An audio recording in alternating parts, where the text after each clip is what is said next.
White space is to be regarded as an active element, not a passive background. Jan Tschichold.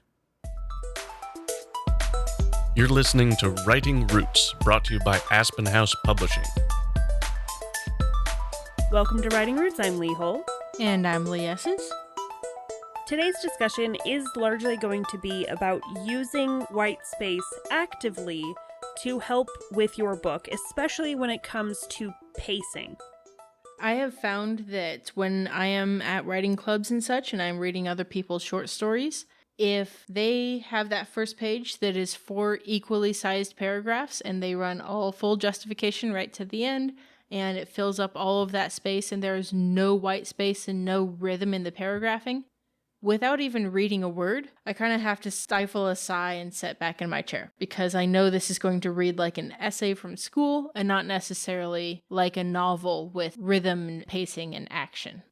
So we've said white space, and if you aren't familiar with design at all, this may not be a familiar concept to you. So what is white space, and why does it matter for the contents of your book? I know this isn't where the term came from, but it's probably helpful to help you remember why we like white space, and that is Vanna White. Whenever you have white space around text, it's putting a jazz hands display toward the text that is closest to it.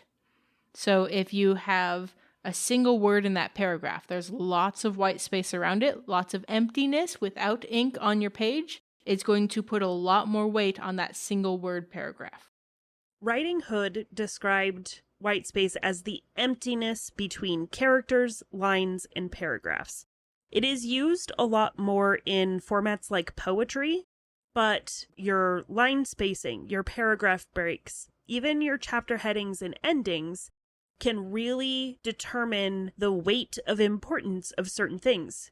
And honestly, white space just makes it easier to look at. And part of that comes down to white space making it easier to not get lost, because if all of your paragraphs are exactly the same size, exactly the same length, and visually on the page look exactly the same, then it'll be very easy to forget which of the very dense paragraphs you're on. Or even worse, if you just have a wall of text with no paragraph breaks and no indentations, it's really easy to get lost.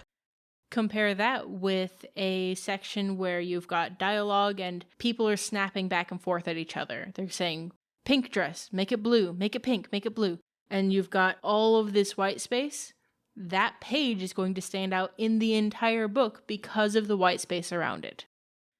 And that's where it comes into play with the tone and the pace of the story, especially with those really quick back and forth conversations, or if you have a segment where you just really need the action to flow fast, you have really short sentences, you have really short paragraphs.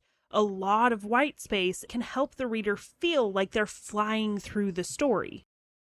One of the things that white space also does for you is if you're particularly trying to emphasize a point within a larger paragraph. Readers will naturally mentally absorb the information at the beginning and ends of paragraphs.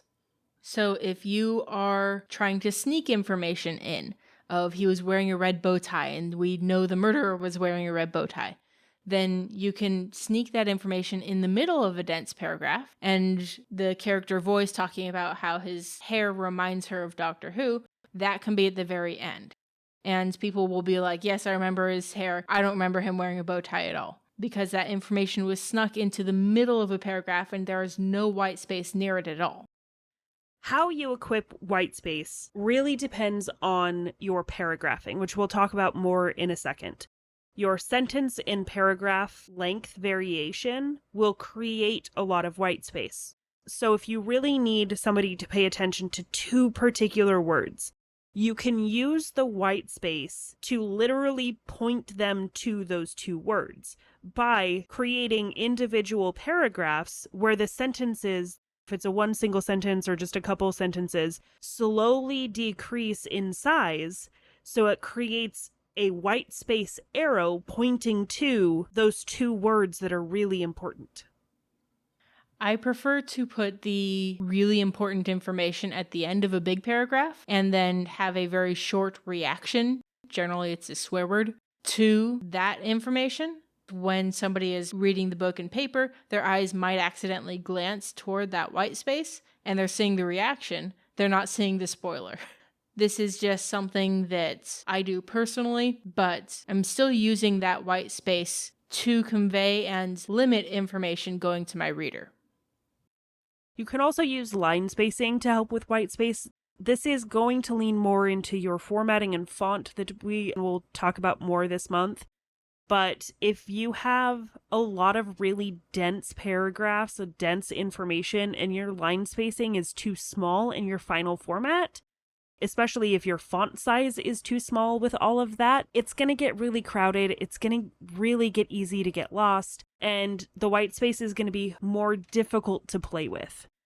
Now, we've talked about paragraphing off and on throughout this episode because it is a very vital element of how you use white space artistically as an author. But why is it important to you as a writer as much as it is them as a reader? Paragraphing is the base of all pacing in your story. The longer your paragraphs, the slower the story. The shorter your paragraphs, the faster it's going to move. Think about a really quick back and forth dialogue conversation where you have a couple of words, maybe at most, in each paragraph. It goes really quickly.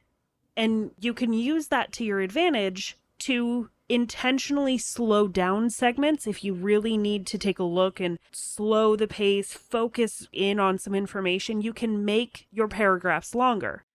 But if you need it to go faster, if you want them to feel like they're in middle of the action, keep your paragraph shorter and it's going to help them go faster. They may be reading at the same pace as they always do because who varies their reading time that much? But it's going to feel faster because they're visually getting through more. I also find it very helpful for keeping track of which characters are talking when, without needing to go he said, she said, he said, she said at the end of each one. Replacing that dialogue tag with white space, if the dialogue itself is good and powerful, will do wonders in making it feel like the reader is in the scene, they're experiencing the scene, they aren't witnessing it from afar. It will also help with the overall organization of your story. When you follow paragraphing rules that we'll talk about in a second, it will help the overall information be conveyed in a way that readers can remember it. And, like we've mentioned all episode, your paragraphing assists in your white space. You can intentionally break up paragraphs if you need more white space, or remove those paragraph breaks if you need less white space. How? How do I know when to hit enter and when to continue the wall of text? Because the way I'm seeing it in my head, the one thing flows into the next, and there are no breaks whatsoever. I don't want to slow people down by breaking stuff up. This is something we encounter a lot with newer writers. Their paragraphing is not always the best, because a lot of how to break up your paragraphs when you're talking about fiction is instinctual, because you don't have a lot of defined rules. You're taught in school that a paragraph has this very specific, you have the introduction phrase, you have the middle bits, and then you have the conclusionary phrase. That's not how fiction works. So a good place to start with how to paragraph is anytime there is something new. If you're introducing a new topic, a new location, a new speaker, all of those times are a good hint for you to break up a paragraph. Also, interruptions. This can be someone new interrupting the point of view character's train of thought. This can be them interrupting themselves. Generally, if I'm editing somebody and I see a sentence starting with the word but, I am almost always inserting a paragraph break there, because it is a response to and a self-interruption of the prior information that we were being given. That response has been key in helping me figure out this should be a new paragraph, this does not need to be a new paragraph. And even just last week, I sent a message to Lee going, does this belong in a new paragraph or should it be its own? We decided the whole thing needed to be rewritten. That's for later now. But these questions still come up because there is a best way to artistically convey the information with the white space. And it all breaks down to paragraph when you need to. Sometimes you'll break things up before you have something new introduced because you need it to be faster paced. You need more of that white space that by keeping all of it together in one is not going to allow you to do.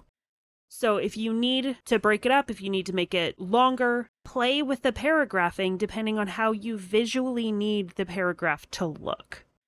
I encourage you as a reader to find your top 5 favorite scenes of books that you've read that you own. Just dig through your bookshelf, find those scenes, and look at how the white space is being used. Because you'll start to notice that the way you interpreted the scene, the way you read the scene can be completely different if the white space was completely different. That is a lot of the artistry that makes this episode for the slightly more advanced listeners that we have, but it can be so incredibly powerful, which is really why we enjoy writing what we do. And for you audiobook listeners out there, I'm sorry, but you cannot develop these same tools and same instincts through audiobooks.